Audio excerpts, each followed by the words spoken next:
I wanted to talk about the beginnings of my Nova Scotia project because it's interesting to me and you're following me on Patreon. So it may be of interest to you as well. And it actually begins with the previous sketchbook, not the Nova Scotia sketchbook. So in this one, I was drawing, family members and films that I feel particularly connected to, like The Seventh Seal, comic strips like Tintin, like Bone, my own work, like copying it out, redoing it, just having fun, just exploring and and doing things I cared about. I guess that was my initial sort of impetus, was to look for things I cared about. And then I did this one based on a photograph of a crow in the backyard.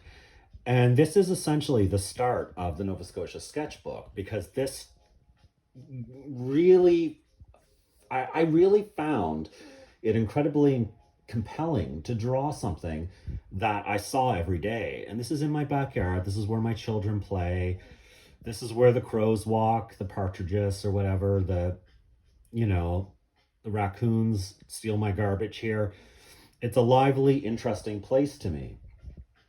And I had long had sort of a frustration with exploring things that are close to me. And I'm passionate about community. I'm passionate about Nova Scotia and where I live.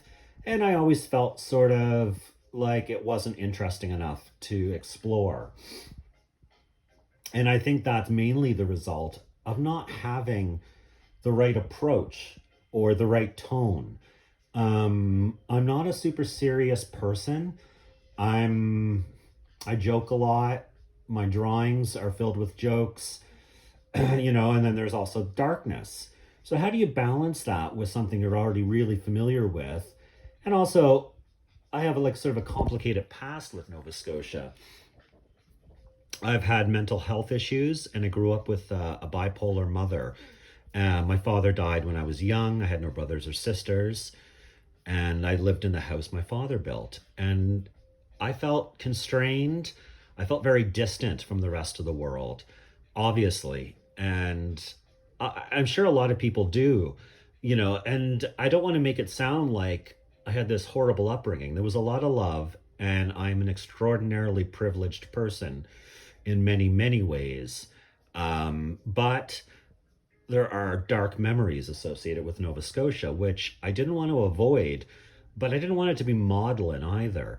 And there was something about this drawing that sort of something clicked in my head, uh, about the, connect it to the silliness with the darkness, and also the familiarity and the unfamiliarity of my backyard. I mean, nothing will make your backyard seem more alien than drawing it, right? Like, it's just, you're looking at the minutia, and it's sort of fascinating. And I'd spent a long time sort of figuring stuff out. Like, I'm talking pandemic days. So I moved back from Ontario about 5 years ago. I promptly got divorced, and then my mother died shortly after. So I was sort of stuck at loose ends here. I wasn't sure what to do. Luckily, I fell in love and a family adopted me, um, which is something I'll be forever grateful for. Um,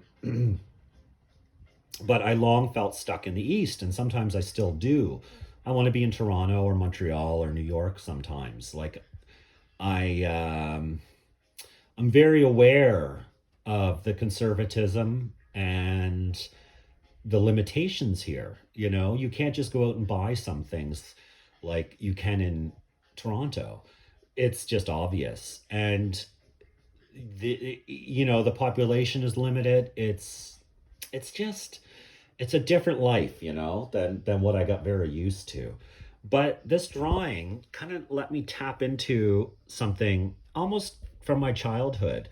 And I was looking at Robert Crumb and Edward Gorey and Maurice Sendak, and sort of a Victorian sensibility mixed with a modernish design. sort of realistic, but sort of not. And I started reading books that were cross genre, like Kelly Link and Jeffrey Ford. And I was getting really excited about sort of shrugging off the idea of being creating boundaries within my work that was single genre. And I didn't know how I was going to approach it quite yet. I was starting to get this idea of let's talk about Nova Scotia. And I didn't know if it'd be a realistic story or what. And I'm still not sure exactly what I'm doing, but I'm getting there close.